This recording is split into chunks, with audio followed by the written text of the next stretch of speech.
Young man, the only thing that's wrong with money in this country today is that the wrong people have it. Fortunes are being amassed by nincompoop millionaires who have attempted to set up an aristocracy of wealth instead of achievement. Does that answer your question? Yes, sir.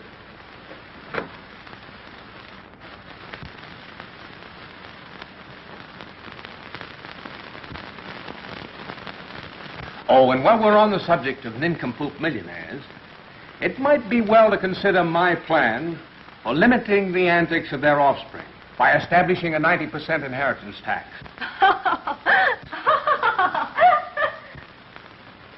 Evidently, Miss Corning, you don't agree with my idea. I certainly do not. How do you expect to pass the examination in this subject? And what kind of notes have you been taking? May I see them, please? Bring them here, Miss Corning. And please hurry, you're holding up the class.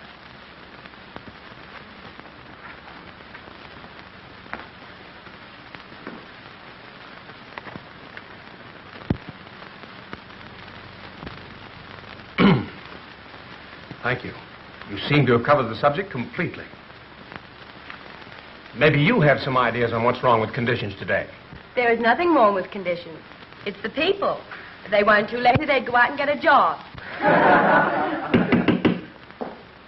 Did this brilliant solution originate with you or your father? My father thinks the same way, too. Maybe that's what's wrong with the banking business. Corning, you'll certainly have to change those views if you expect to pass your examination and get your diploma. That's all, Miss Corning. Please be seated.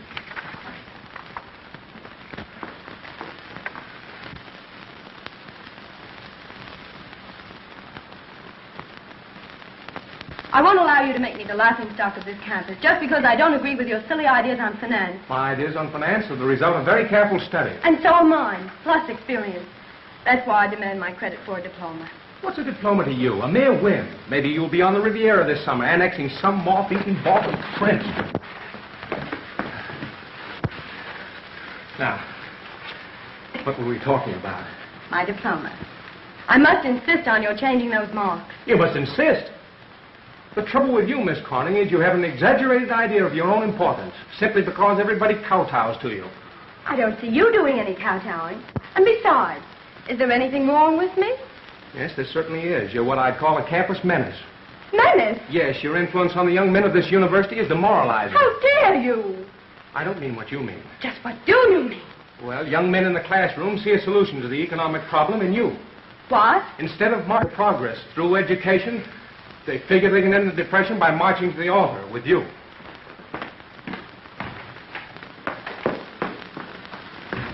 Professor, you seem to have my personal affairs all figured out. I didn't know I was so important to you. You're not. There are things more important in my mind than you. For instance? I'm much too busy on my forthcoming campaign to end the depression. Campaign to end the depression? Huh. Yes, I'm being sponsored by some very important people. Who in the world would sponsor you? Who in the world? The World Improvement League.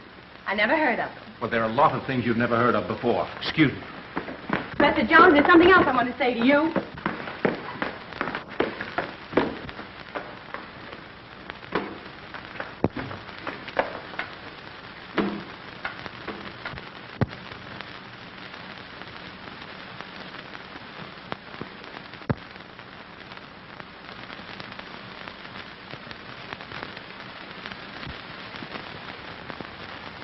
Jones's conduct is outrageous. It's a disgrace to the university. You've done a splendid thing, Mr. Corning, in bringing this to the attention of the news. And I want to assure you that I'll use all the power of my paper in fighting this scoundrel. The moment my daughter showed it to me, I knew that fellow had to be squelched. Question: what is wrong with money? Answer: the wrong people have it. And sponsored by the World Improvement League. World Improvement League. That's a dangerous bunch, Mr. Moxie.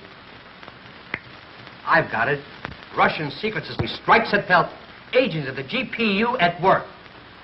It's a headline, Markey. GPU strikes in Pelton.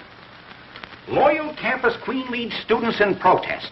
It's the feminine angle. Mr. Moxie, I don't exactly like that campus queen idea. Might I suggest that we keep my daughter's name rather subdued? I don't agree with you. Miss Corning has done a patriotic thing which should result in this rascal's dismissal. But I don't want him. I want somebody to put him in his place. He's dangerous. He's a lunatic. Couldn't you force him to apologize? Apologize? Why, the man's refused you a passing mark because you didn't agree with his crazy doctrines. Miss Corning, I'm depending on you to assist Mr. Larkey. That will be a pleasure. Come on, Mr. Larkey. I'll see this red professor gives you a diploma. When the presses begin to hum, you'll hear the dying bones of Trotsky doing a kazatsky with the remains of Professor Jones. But I don't want to see the dying remains of Professor Jones. I only want somebody to put him in his place. Yeah, we'll do that.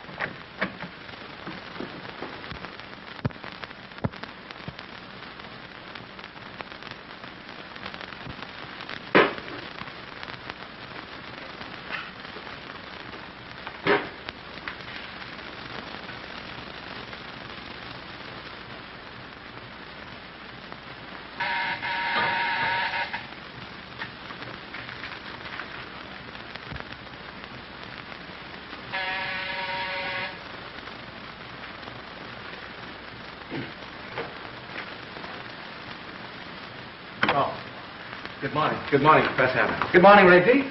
And how's everything in Russia this morning? I don't want to hear about it. Oh, there's a very nice photograph of you on the front page, Reggie. You'd be delighted with this, really. Ah, how about a nip of vodka? Or a drink of music, or whatever they have on the Russian steppes for breakfast. If you want a cup of coffee, help yourself. But don't mention anything Russian to me. I never drank vodka, and I hate caviar. Tell me, Reggie, how did you come to pick on the richest girl in Pelton when you want to start a fight?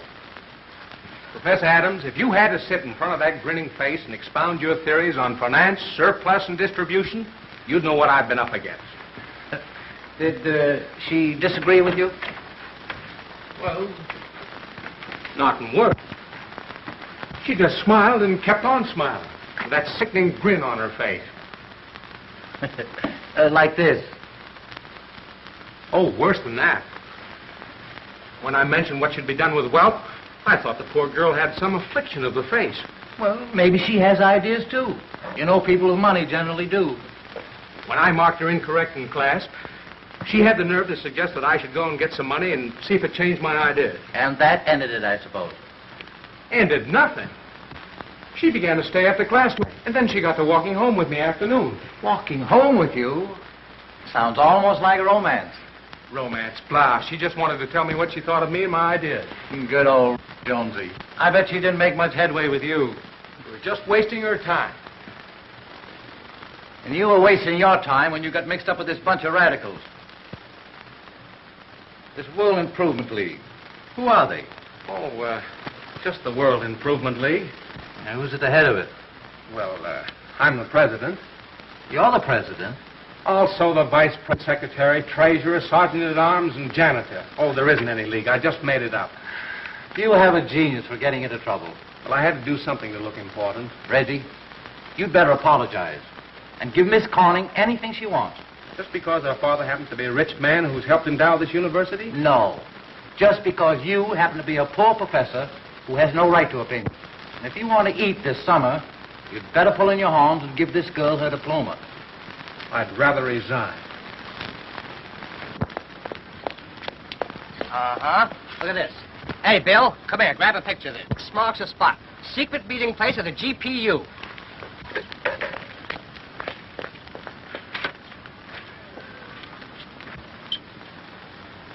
What do you think of a guy like this?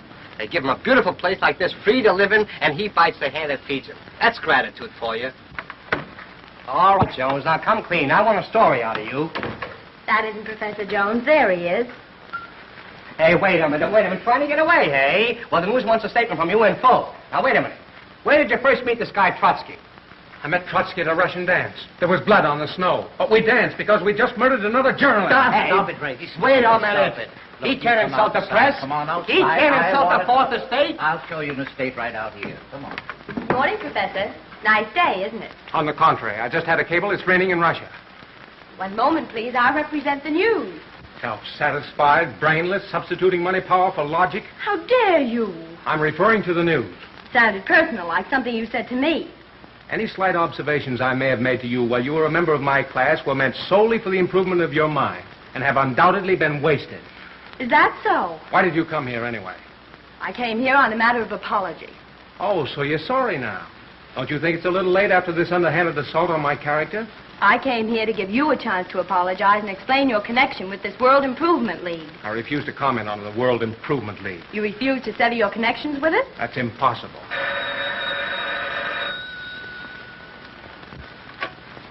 Hello? Yes, Dean. Yes. Without going to class first? Yes, Dean. I'll be right over. That sounds serious. Oh, no, I'm going to be honored by the entire Board of Trustees. Perhaps I should go along with you. And you've done very well, as it is. So this pamphlet presents your ideas, Professor. Yes. My theories on surplus and distribution. Why did you have to attack the very men who form the backbone of this nation? Meaning yourself? Well,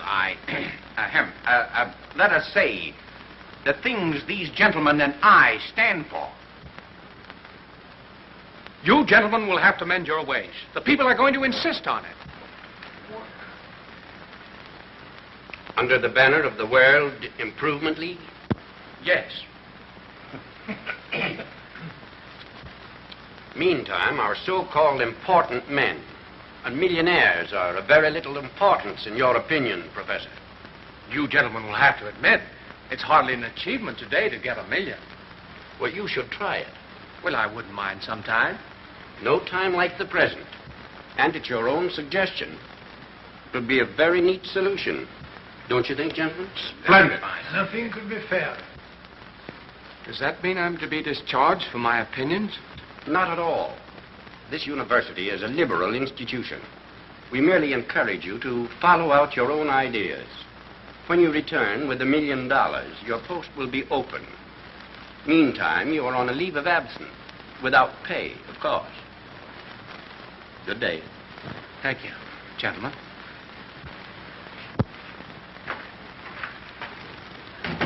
Well, that was getting out of a difficult situation very neatly. Thank you. I don't think so. I'm against letting him off this way. I'm going to see that he's trailed and his activities exposed. Conference over so soon? Yes, everything passed off very nicely. You're to get your diploma. Thank you. Oh, backing down, eh? I had to back down. You see, I'm to get $1 million. $1 million? $1 million for your ideas? Yes, for my ideas. Like the Nobel Prize? Well, not exactly, but I'm to get $1 million. I can't believe it. Well, that's what the board just said, and they meant it. Well, I wasn't exactly willing, but they insisted.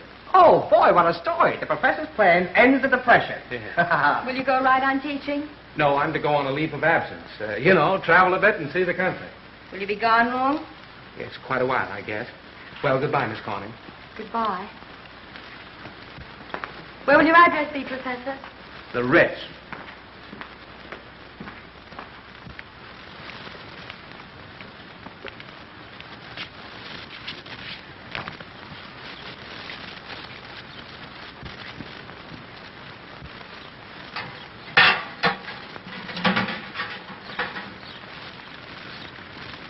Beg pardon, pal. I'm a stranger here. Could you help a fella?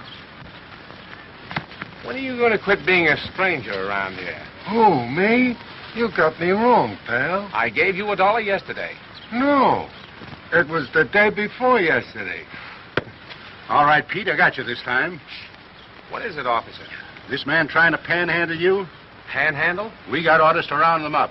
The news is running a campaign against these street beggars. Mr. Moxie's news? Yes. Well, I'm sorry to disappoint Mr. Moxie, but this gentleman happens to be a friend of mine. Wasn't he trying to make a touch? Why, certainly not, officer. As a matter of fact, I was trying to borrow $2 from him.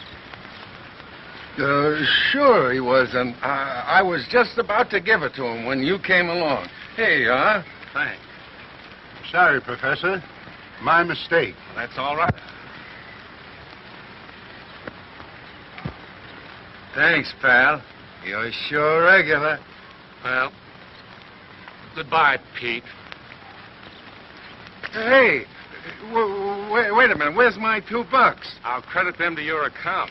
Oh, you're only fooling, Professor. I'm not fooling, Pete. I'm out of a job, and I've got to get $1 million. This is a very good start. Say, that's the only $2 I got. You know, Pete, Oh, you couldn't be a panhandler, Professor. That takes technique. maybe you could teach it to me. Why don't you try some other racket? The other fields are overcrowded with millionaires. Your profession is the oldest on earth. Not a millionaire in it. Pete, you and I are going to form a merger. Okay, pal. Okay, pal.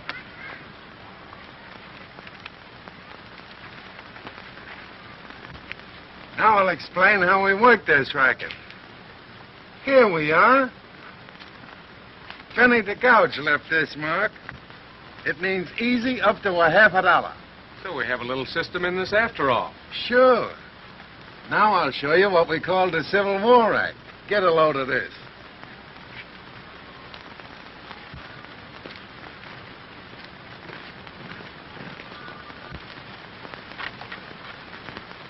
Could I mow your lawn for the price of a meal, sir? You're in no condition to work. Here. Here's the price of a meal. Thank you, sir. It's all right, son.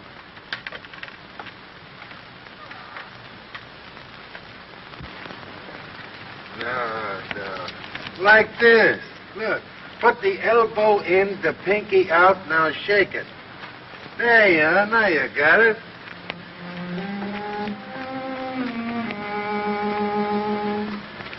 Come on, Professor. Well, wait a minute, Pete. I want to hear this blind man play.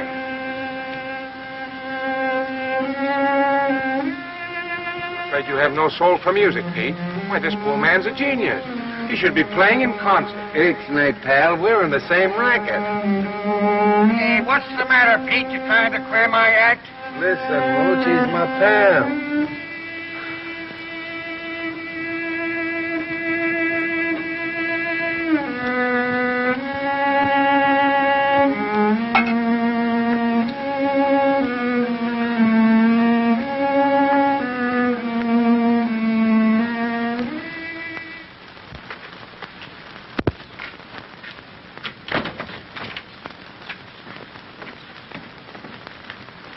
Well, here we are, headquarters.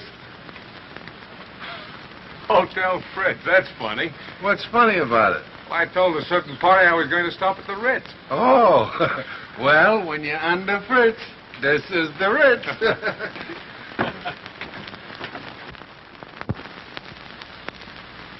Say, maybe we can make a moocher out of him. No, he ain't got the personality. How about him doing the Civil War Act? Yeah. No, I tried him. He ain't so hot.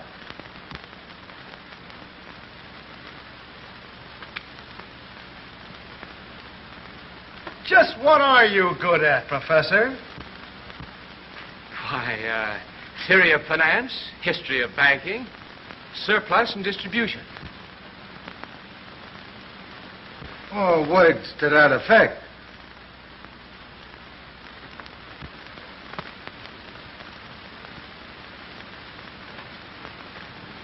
Too bad. You college men present a very grave problem. Wait a minute, Penny. I got it. Something in my line, Pete? Have you got a face for this? For what? Dummy chuck. Dummy chuck? Yeah. Choose some soap and throw a fit. Oh, I'm not going to throw fits. That's too simple. Yeah? Well, let me tell you something. It takes a good man to chuck a dummy. Yeah, go ahead and show him, Pete. Keep your eyes on me.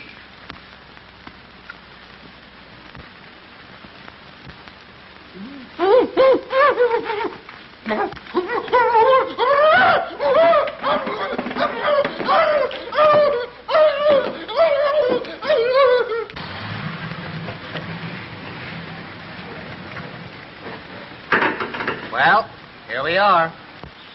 What do you suppose he can be doing in a place like this? Maybe this is the headquarters for the World Improvement League. You just let me handle it.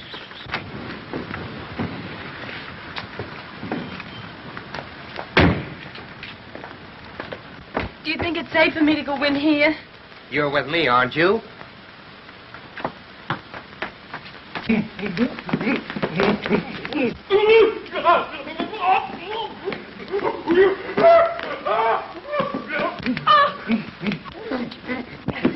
Listen, you get away from that guy. He's got hydrophobia. Oh, somebody do something. Don't stand there. Get him to a hospital. Why, good afternoon. Oh, are you all right now? Am I all right? How did I do, boys? Terrible. No technique. Professor Jones, what is the meaning of this exhibition? Why, I was learning to chuck a dummy.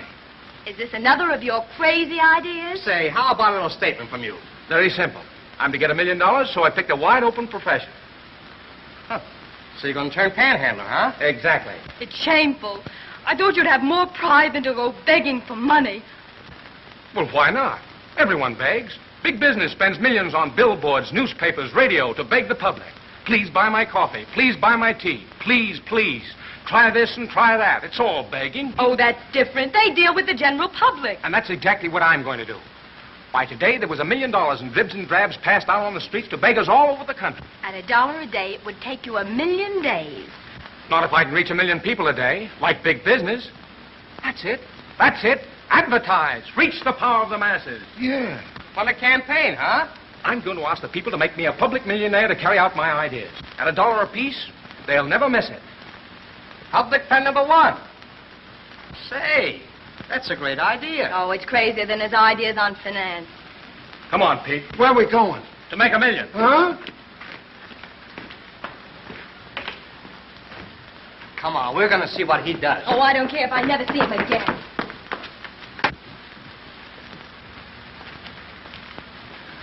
The guy says you got to take out 10 words or pay another $1. I don't know how I can change a word. It's perfect as it stands. Certainly. Wanted 1 million people to give me $1 apiece to make me the first millionaire by public subscription. You'll never miss $1, and I promise to give you more for your money than any millionaire that ever lived. Address, Professor Reginald Q. Jones, Fritz Hotel. Now, how could I cut 10 words out of that? It sounds perfect. Say, that's a swell idea, Professor. You know, I almost feel like kicking in $1 myself. You surely don't intend to run that crazy advertisement. My intention has nothing to do with it. It takes $1 more than we got. If $1 is all that keeps you from making an utter fool of yourself, I don't see why I shouldn't help complete the job. Ah, the first of the million. Thank you. Settle our advertising account, Pete. Right. Say, that's a great idea, Professor. In the good old days, I used to run all kinds of campaigns to collect money. You know, the big clock in the park to show how the funds were going. I collected money for everything, from Belgium to homeless cats. How about $1 from you? Say, listen, why don't you stop kidding? I used to run these funds on a percentage. I like your style, and I know just what you need.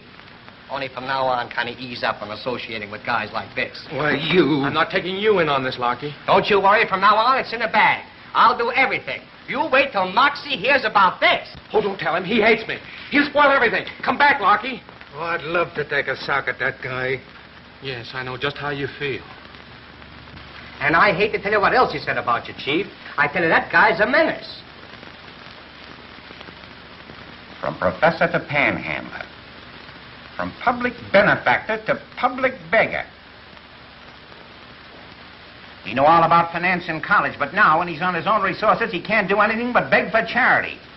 I'm going to make him the laughing stock of the nation. Yes, Mr. Moxie. Hold everything on the front page for a big box head and send me in a cartoonist. Open up the entire syndicate in the Associated Press. When I get through with him, 1 million people will be laughing at him.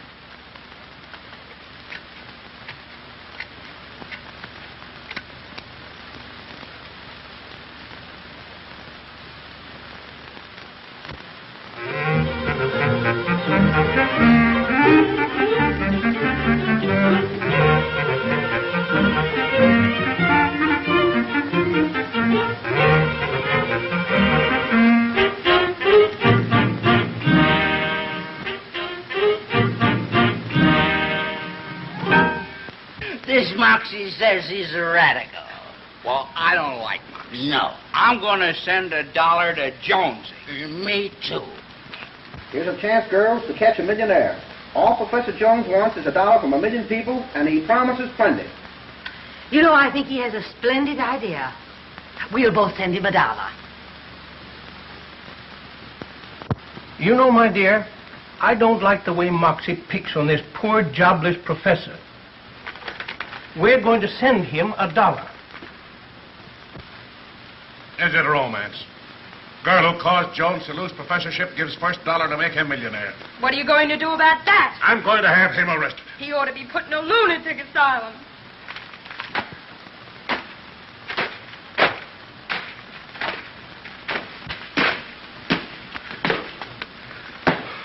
Tough luck, pal. It's that reporter, Lockie. I'd like to get my hands on him. I'd like to get my hands on the mug that slipped this piano record on me.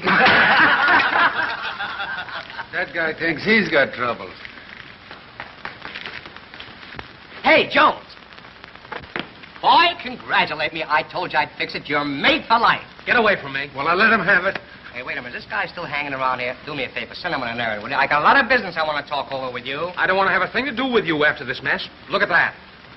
Say, what do you want for the first day? You're the talk of the country. You couldn't buy that front page space for $5 million. It's killed me. Moxie's used his power to make me the laughing stock of the nation. He's warned everybody to ignore me. Why, you're crazy. If you could get $1 from everyone who reads Moxie's newspaper that doesn't agree with him, you'd be worth $1 million in 24 hours. But why did you have to drag Miss Corning's name into this matter? Why? Because I slipped that story to the opposition paper. That's the feminine angle. Romance. It's a perfect setup for sympathy. It's disgusting. It's tremendous. A girl in a mansion gives $1 to a boy in a 20-cent lodging house to help him make $1 million. Say, listen, can't you see anything, or are you just an adding machine? Nothing about my wonderful ideas of the distribution of surplus. Just a lot of cheap notoriety. Why, your cheap little ad wouldn't mean a thing by itself. It's the combination. Look, you're the underdog. The public loves you. It's you against Moxie and his millionaires. And I'm going to keep him pounding and hounding you right into $1 million. Right now, I'd take a cup of coffee for my chances. Right now, you're going to get a sock in the nose. Now, Pete. Hey, Jones. Come here. Some letters for you. Are you Professor Reginald Q. Jones? Why, yes. Are these letters for me? Yes. Must be over 2,000. Why, here's $1. Here's another one. In less than 24 hours. What did I tell you? 2,000. Hey, wait a minute, you guys. Hey, that's Pete. Huh? Keep your fins off. Robbing the mails is 50 years. Oh, yeah. Help me open here. You started all this. I only wanted somebody to put him in his place, and you had to have him fired. Why don't you go to Florida, Europe, anywhere? Get away from all this. Do you think I'm going to let him drive me out of town? All right, sit down and be quiet. I know how to get rid of him. How? I've been in touch with Mr. Jones. He's coming here to see me. What does he want? Well, he's coming to see me on business, and that can mean only one thing. Money. Money? Yes, I imagine his price won't be very high. You're going to buy him off? A few $100 will mean a lot to him. Professor Jones to see you, Mr. Corning. Send him in. And you keep out of this. I'll put him in his place. Good morning, Mr. Corning. And Miss Corning. Oh, all packed, I see. Yes, that's all I had. Well, let's get it over quickly. How much? 25,000. 25,000. Yes. Even Miss Corning will have to admit that's pretty fair. I think it's just like you. Yeah, it's ridiculous. 500 would be a lot. Well, it's 25,000, I tell you. See here, Jones. Haven't you caused my daughter enough annoyance without this? It annoyed me somewhat to be discharged. But I'm willing to call everything square. I suggest that you take 500. That's about a half a year's salary. You can go out west where I may find you a small position where your ignorance of finance can do no harm. You think I came here to ask you people for money? What else? I came here to deposit $25,000. The result on 2 days' returns on my campaign to raise $1 million. 25,000 in 2 days? Yes, sir. Well, of course, Professor, that alters everything. And the First National is the proper place. Sound institution. I'll have an account open for you right away. Just a moment. I don't want to open an account. I want to change into 25 $1,000 bills. And then I want to rent a safety deposit box. Oh, yes. Yes, Mr. Corning. Get a safety deposit box for Professor Jones and have his money changed any way he wants it. He'll be right out. Yes, sir. Thank you, and good morning.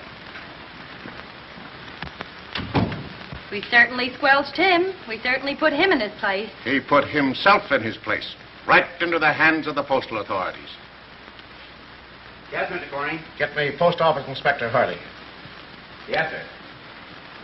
No, they ought to be very interested in a secret fund obtained through the mails to be distributed for purposes known only to Professor Jones.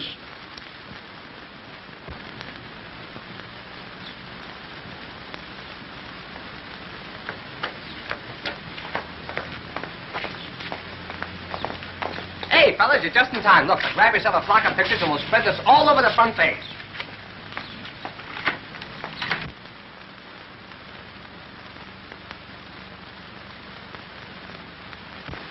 I've studied your plan for distributing distressed surplus at cost and feel it to be a blessing for manufacturers like myself who face ruin unless we can dispose of surplus to meet bank loans.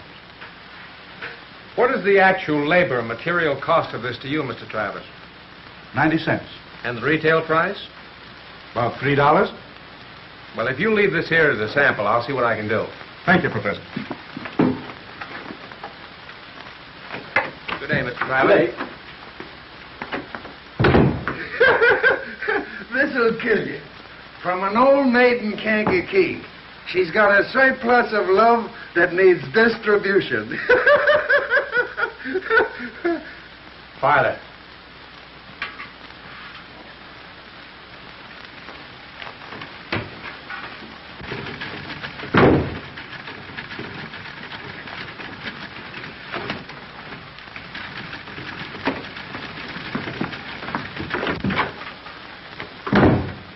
Listen, there's something up. I just saw Moxie and Corning downstairs with a couple of suspicious-looking characters. Well, I seem to be getting very important lately. Listen, any guy that's got nearly $500,000 is important. Where's Jones? He's busy in the private office. You got an appointment? Yes. Now, Professor, I've got to get a statement. I've been trying to get this interview for days. You see, our first... Oh, hello, Mr. Moxie. Professor Jones? Yes. I'm Inspector Hurley of the Post Office Department. Well, how do you do? Mr. Corning and Mr. Moxley have brought your activities to our attention, demanding we investigate your use of the mails. Well, I can assure you, gentlemen, everything's above board. You're using the mails to foster a radical fund. That's not true. Oh, no, boss. I've got the inside right. Oh, don't boss me. You're fired. You're in this with Jones. You have betrayed the news, and any man who will betray the news will betray the nation. Oh, you can see for yourself, Inspector. I've kept an absolute list of everybody contributing. And I haven't touched a dollar of the fund in accordance with my promise not to do so until the entire million is subdivided. Yes, but your advertisements promise more for the money than any millionaire that ever lived. And I intend to carry them out. How? By hiding money in a safety deposit box? That's my individual business. There's where you're wrong. No individual is allowed to campaign money by mail. It would be different if this were an organization. But this is an organization. I'm carrying out the plans of the World Improvement League. Well, is it a responsible organization? Oh, yes, they're a fine body of public-spirited citizens who are in absolute accord with my theories on the distribution of surplus. In that case, I would suggest that you bring your board of directors to meet the directors of the First National Bank on Friday morning. Friday morning? Yes? Yes. Meantime, you will withdraw the money from the safety deposit box, put it into a trust fund, which will be controlled by the bank, pending the outcome of this meeting. Very good, Inspector.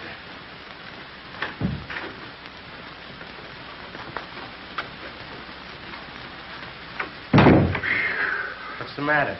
Don't let him get you down, pal. Boys, that's the finish. Huh? What? There isn't any World Improvement League.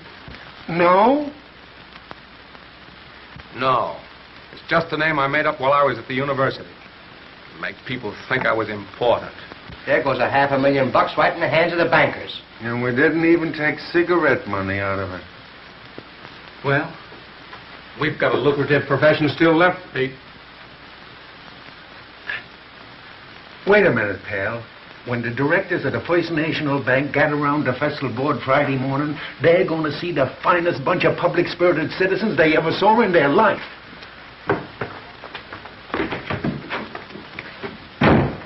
I think I'll buy 1 million shares of steel. I'll take $1 million worth of bonds. But steel is much higher. Rails is fiber. Bonds is going up. And look at rubber. Yeah. Come on, you mugs. Rehearse. Put some life in it. You ain't bought a nickel's worth of stock in an hour. You're supposed to talk in the millions. Oh, what's the matter, Pete? I thought we were doing pretty good when we sold them the Pennsylvania Railroad. Oh, you're terrible. I don't think you guys was ever in a bank. Who, me? I was almost in a bank once when the tunnel caved in. Yeah? Well, tomorrow you're going in through the front door for a change. And what worries me is what you guys is going to do when you meet the president. Oh, there's nothing to it. It's in the pillow slip. Yeah? Well, imagine I'm a big bank president, and you're one of them public-spirited citizens. You're a big shot, I'm a big shot. All right, now. You walk into the bank, but come right up to me. Now, what do you do? Here I come. How are you, Governor? Who said anything about governor? Oh, my Mr. President. How about loaning me a paltry $200? Listen, I said I'm a bank president. A cold fish that wouldn't give a nickel to his grandmother. Oh, and I'll show you how it's done. I'll make you the president. I'd like to be president of a bank for just 1 hour. Yeah? All right. Now, you're the bank president. I'm coming into you. Now, you mugs watch. I walk right in dignified. I don't even look at the money. I come right up to you, and what do I do? Well, what do you do? I bow. Oh. That's the first thing a gent's got to know how to do. Now, I bow, and you bow. Not like that. Bend your back like this. Hey, lay off. Where's your dignity? You're supposed to be a bunch of public-spirited citizens. All right, get around the conference table. Now remember, you mugs, you're doing this for my pal Jonesy. If you let him down tomorrow, it means the bank grabs control of the dough. The public has trusted my pal with this money. And he's got a great idea on how to end the depression. When people get more dough, they have more dough to give away. But if them highbinders get their mitts on that dough, there won't be enough left to buy a bag of peanuts. And there's one more thing I want to tell you guys. When you meet them mugs, don't try to panhandle them. No, that's right. Here you are, fellas. Where did you get those? Now, don't be too inquisitive. I just borrowed them. Oh, yeah? Take it. Here. Yeah.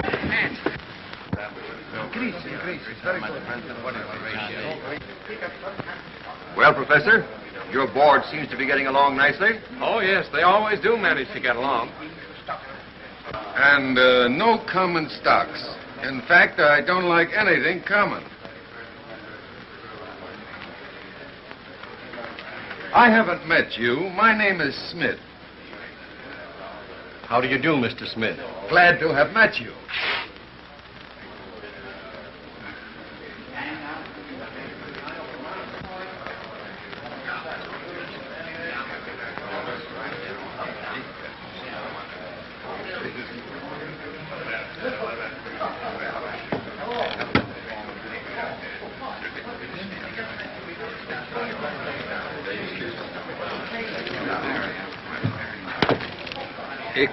Ixnay, and Scray.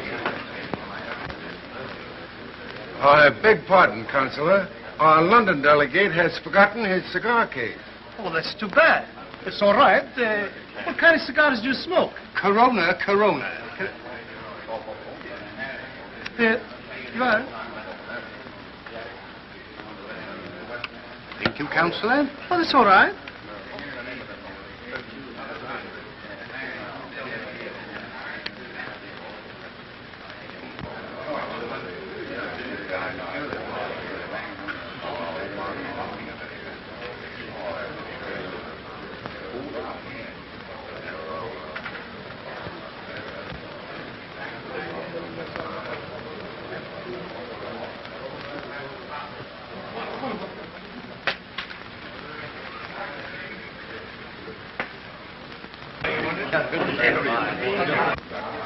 A peculiar-looking body of men.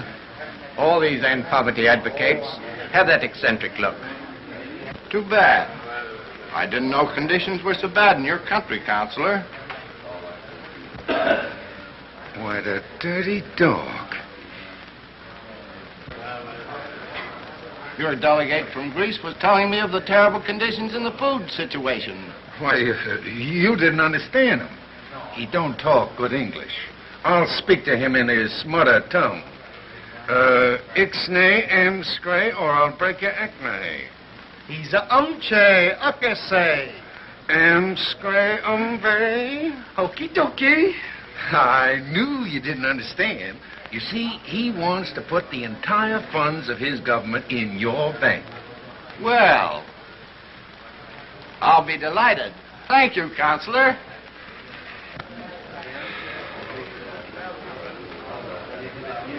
Gentlemen, in my capacity as trustee, I would like to ask your opinion as to some investments for your funds.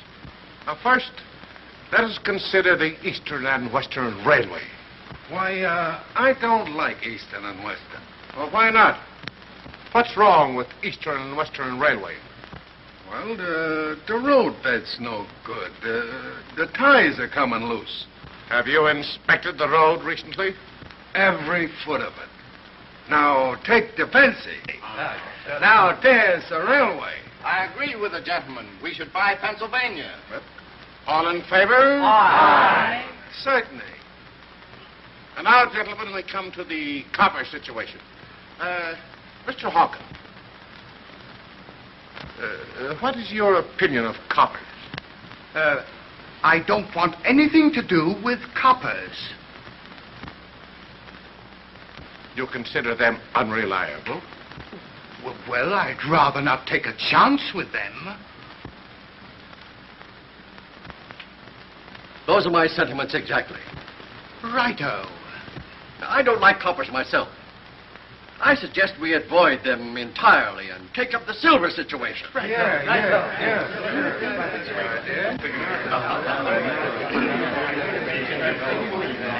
Is everything satisfactory, Inspector? I'm really amazed, Jones. Mr. Corning, I think you'll have to admit you were wrong about the World Improvement League. Well, not necessarily. However, I must admit that they seem to be experts on coppers and railways.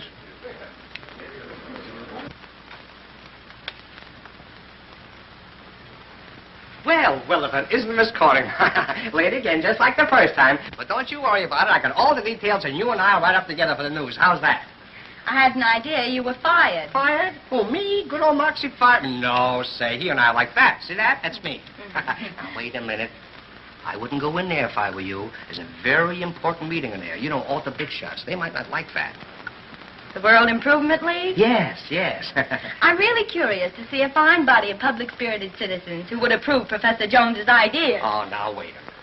Why don't you and Jonesy call this quits? He'll soon be in your class. You know, he's almost a millionaire now.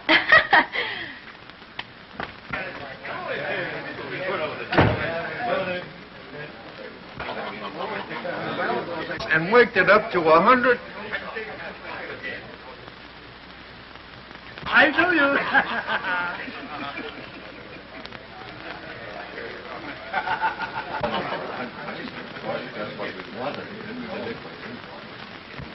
Irene, what is it?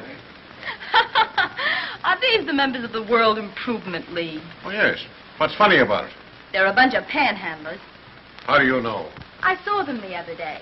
They all live in a cheap hotel at the other end of town. Their business is living by their wits. Professor Jones was with them when they thought of this idea of how to get money. Is this so, Jones? I'm afraid it is. Well, this alters everything. I think you'd better turn the fund over to the bank to be redistributed to the public. Inspector, I appeal to you to give me a chance to complete this fund. The public gave me this money to carry out my ideas and not to turn it over to these men.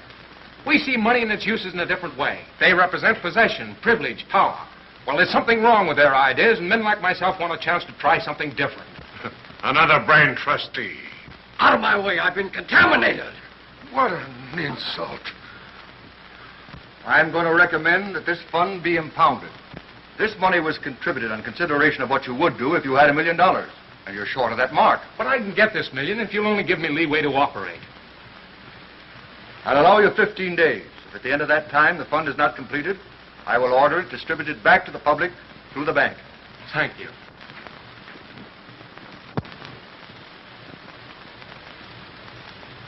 Keep it, Professor, with my compliments. Besides, I have an idea you've got something up your sleeve.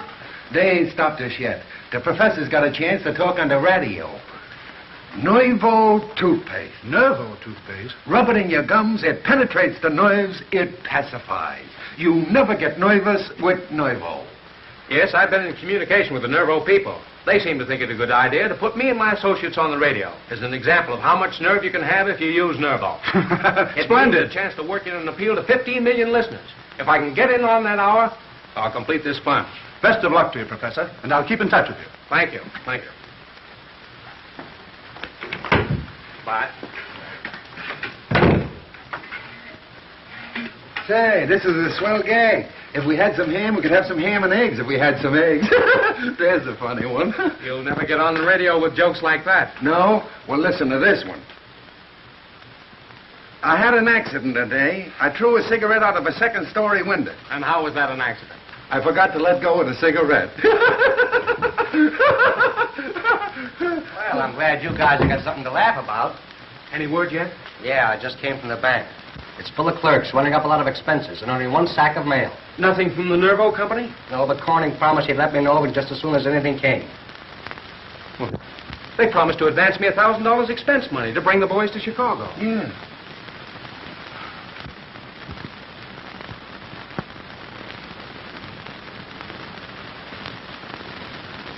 You'll have to give him that check. It's not a contribution to the fund. Don't worry, my dear. I'll give it to him when there's no danger of him reaching 15 million people. Dad, that's illegal. Well, there are times when men of responsibility must take steps to protect the public. But it's a personal letter between the Nervo Company and Professor Jones. Well, we're handling all his mail now as trustees. What difference could it make sending him this money? He needs it. It might make a difference of $200,000 in eventual fees for handling this fund. Besides, the public must be protected. Fools like Jones have no right to money. Dad, this is the very kind of thing Jones has been saying about you. What did he say? He said that people like you, when they have some illegal thing to do for money, always find some high moral ground to put it on. Jones is a radical, a troublemaker. Besides, there's nothing illegal in what I'm going to do. I'm going to send this check back to the Nervo people. Dad, Eh? I quarreled with Professor Jones in class. He's responsible for his being discharged, thrown out on the street, because I believed he was wrong. And it's going to be dreadfully humiliating for me now to have to apologize. Irene, where are you going? So your old man's a crook. I've got to get that check from your father. He's already sent it back. But how are we going to get to Chicago? I have a roadster. Nix. A dame once took me out in a roadster to get me bumped off. Yes, how do I know this isn't a trick just to get me out of town? You'll have to trust me. Well, I don't see why you're going to all this trouble just on my account. Because I don't think you'll ever become a very good panhandler. Oh, so you think I'm a failure at everything? Hey, a telegram from Nervo. What does it say? In front of her? Well, that's all right. Go ahead. Read it. Expect you broadcast 8 o'clock tomorrow evening with your Knights of the Road, leading exponents of Nervo. Knights of the Road. That's my gang. 24 hours to get to Chicago and no money. We can make it in the car. But there's only room for 2 of us. What about the rest of the boys? Never mind about the boys. When them mugs make up their mind to travel, all the railroads give them service. Well, come on, let's go. So long, pal. See you in Chicago. Yes, good luck, Pete. Goodbye, Professor. Good luck, Lockie.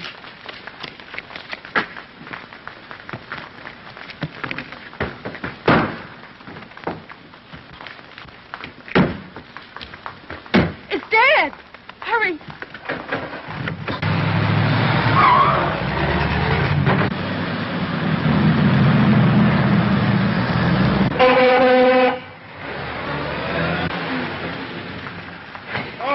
Officer! Yes, what is it? My daughter has just been kidnapped. Kidnapped. What's your name? Irene Corning. Give me her description. She's 20 years old. Dark hair, dark eyes, got a blue dress on. Calling all cars. Calling all cars. Be on the lookout for Miss Corning. Age 20. Dark hair. Dark eyes. This young woman was last seen with Professor Jones in a light tan roadster. License number 11-764. Extra, extra. All about the kidnapping. Heiress kidnap. Extra. Paper, mister?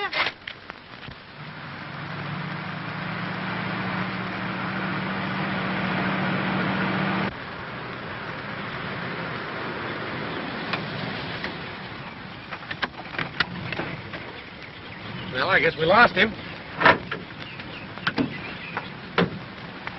I'm going to take a chance on hitchhiking to Chicago. Well, what's the matter? I saw your father waving his arms to a policeman. Next thing you know, he'll accuse me of kidnapping. Won't that be exciting? Well, I wouldn't put it past him. Dad's smart that way. Yes, and in a lot of other ways, too.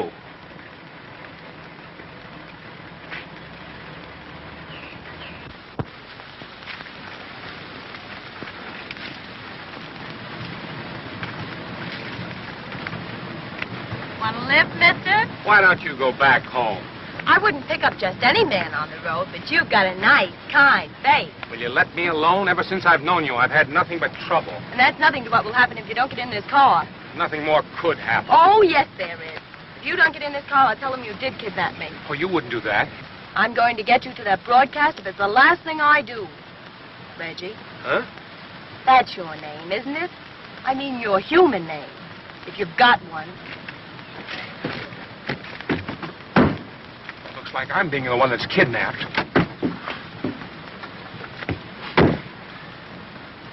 Don't worry, Mr. Corning. He can't get away with it. We've got everything covered. Railroads, airports, steamships, and all waterfronts. I don't care what you covered. Get my daughter out of the hands of that lunatic and his bunch of notorious characters. Spare no expense.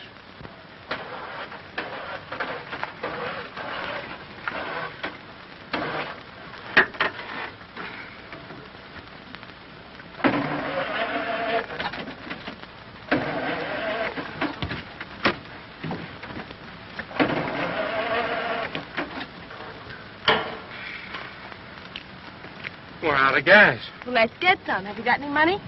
Yes, $790,000. But not a cent with me. Your father's got it all. How about you? I left so hurriedly, I haven't any money either.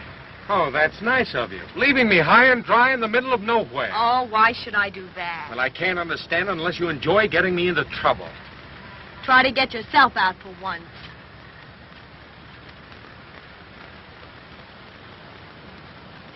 It's lucky I learned a little trade.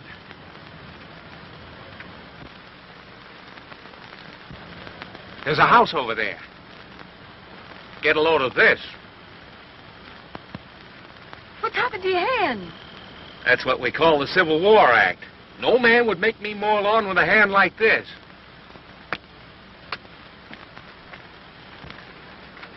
Can I mow your lawn for the price of a meal, mister?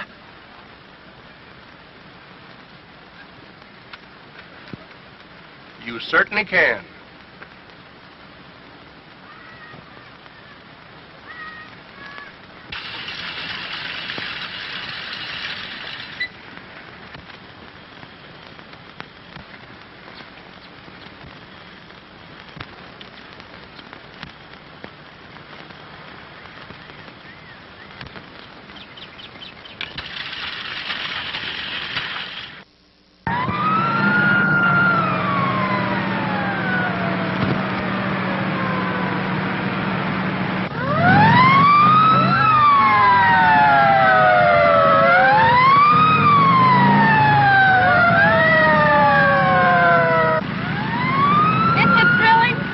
Won't be happy till I'm in jail.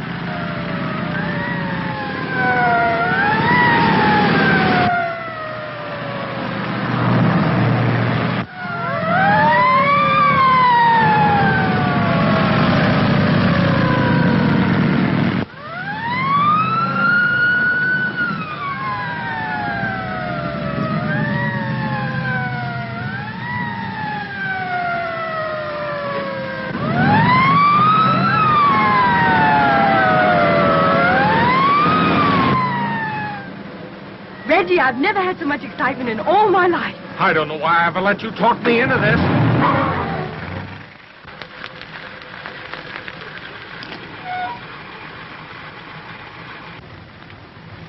Haven't you got any idea where we are? No. Good. Let's stop here until daylight. Stay here all night?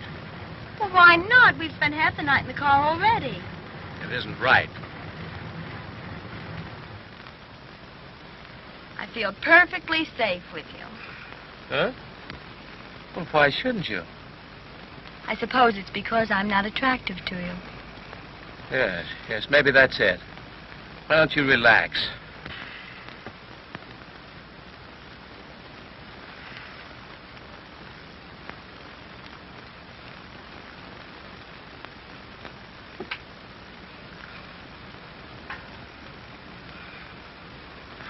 Professor, Yes. what are you going to do if you get $1 million? Distribute the surplus. Will it make any difference in your life to get this money? Yes, change everything. Good. Tell me about it. The trouble with this country is the uncertainty of disposing of surplus. The manufacturer sold part of his goods at a profit and was sure the remainder would be bought by the government at the cost of material and labor. There could be no business failures. I don't think you're listening. Yes, I was. You were talking about what was wrong with the country. Well, what is it? The trouble with the country today is surplus women and no distribution.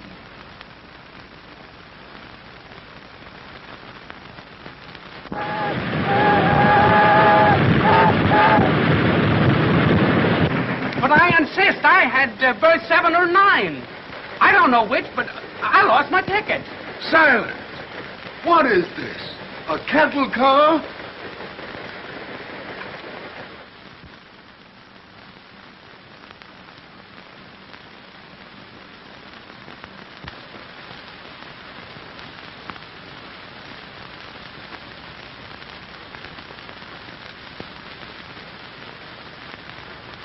I tell you, Chief, there's no sign of Jones. We've been here since 5 o'clock. Yeah, we're right out here where you can see everything. The other actors are rehearsing. Okay, Chief.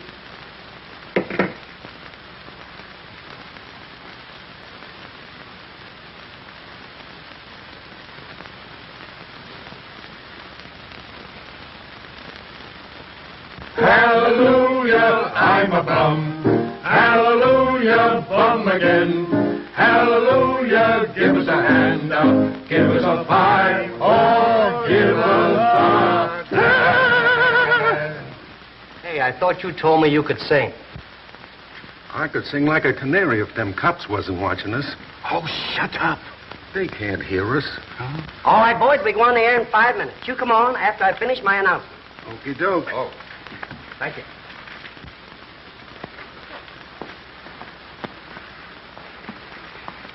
What's it look like, Lockie? If you step out in front of that glass, you'll be like a goldfish in a bowl. You won't get a chance to say 3 words. I'll talk to those detectives and explain everything. Did you ever try explaining anything to a detective? Oh, can't you think of a way to get rid of them?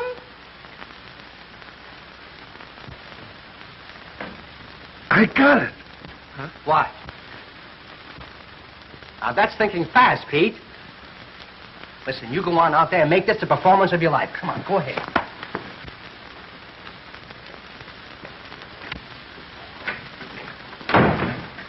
Quick! Quick! Got my wife!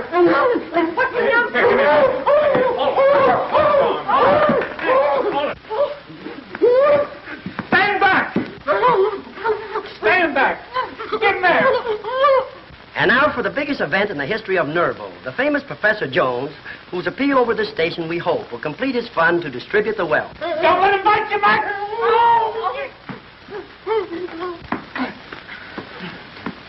Ladies and gentlemen, you are listening to one of the most sought-after men in the country. As you probably know, I am wanted by the authorities for the kidnapping of Miss Corning. But I have a surprise for you. Miss Corning is standing near me and will speak to you in just a few moments. Let go of Matt!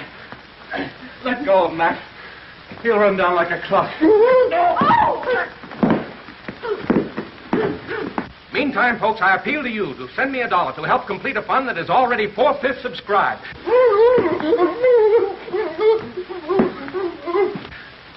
And in conclusion, folks, I promise to keep faith with all of you. You're under arrest, Jones.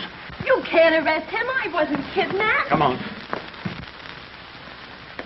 There you are, folks. Only Nervo toothpaste could have given Jones his iron nerves to withstand this terrific strain.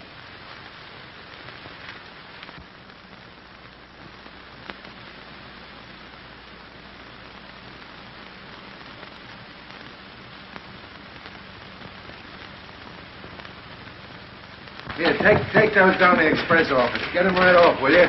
Hey, Penny, come here. Take those parcels down there. Okay, down. Pick them up.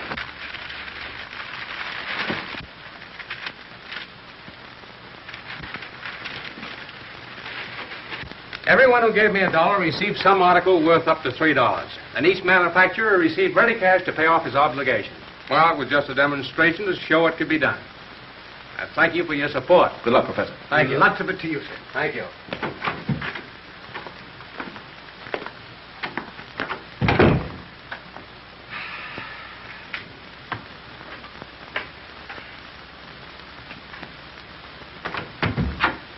How's the millionaire this morning? Hallie just plain Professor Jones again. Why, if I wrote another check, I'd be put in jail. Well, you were a millionaire for a day. Now what are you going to do? Go back to Pelton University. They told me to come back when I made $1 million. Father said they told you to come back when you had $1 million. Oh. I see. Hey, Professor, listen to this. Here's a letter from Detroit. Your article was the best value I ever received. I'm enclosing another $1. Do it again. And here's one from St. Louis. Just what I needed. Enclosed is another $1. Good luck. Listen to this one. From Toledo. Your bargain was a sensation. The entire neighborhood is sending you $1. I suggest you call it the Bargain of the Month Club. Bargain of the Month Club. Say, that's a slogan. That's terrific. Why, you'll have another $1 million in no time. But how can we stay in business if we don't make any money? I bought and sold at cost. Well, I've got an idea. If you charge 1 penny apiece on 1 million subscribers, you make $10,000 a month. Say. Why, it's a business. You're telling me? I'll have to have a staff. We'll have to open up branch offices all over the country. Well, why not? Pete, you start for Boston to handle territory there. You've got to go to work. Mike, I think the success has gone to your head. Mooch, you take the San Francisco branch. All right with me if you make these other mugs work. All right. And Sophie, you take Hollywood. Yes. If anybody takes Hollywood, it's going to be me.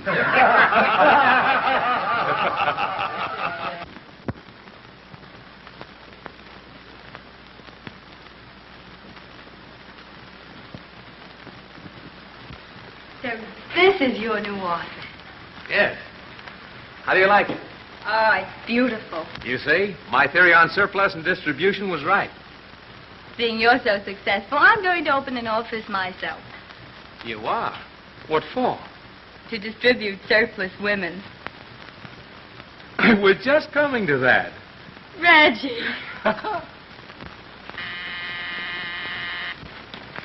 Yes, Mr. Jones? Yes, Mr. Jones. I'm confronted with a situation that I'll have to handle myself. Yes, Mr. Jones.